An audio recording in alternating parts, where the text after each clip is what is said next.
Interview উঠে না।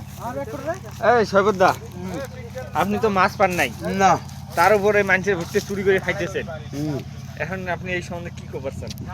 আমি এই সম্পর্কে খবর চাই।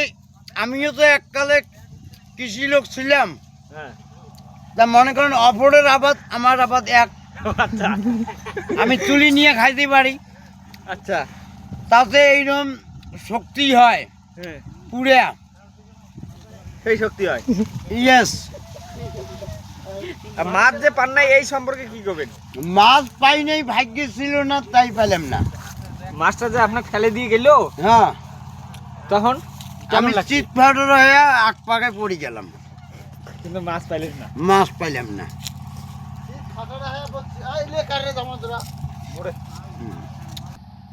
এই ভুট্টাটা খাবার জন্য উপকার কি? উপকার হইলে খা, কিন্তু এইটা ভুট্টা খেলে এর উপকার হবে না, এটা চোর করে খাওয়া যাচ্ছে না না। না মানে কি?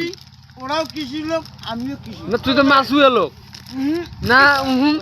তোমারও আবাদ, আমারও ওটা আবাদ। না, এটা আবাদ আমার এটা। আমি তো হিংসা করি না কারণ সব আল্লাহর ইচ্ছা। নিজের কারণ আসলে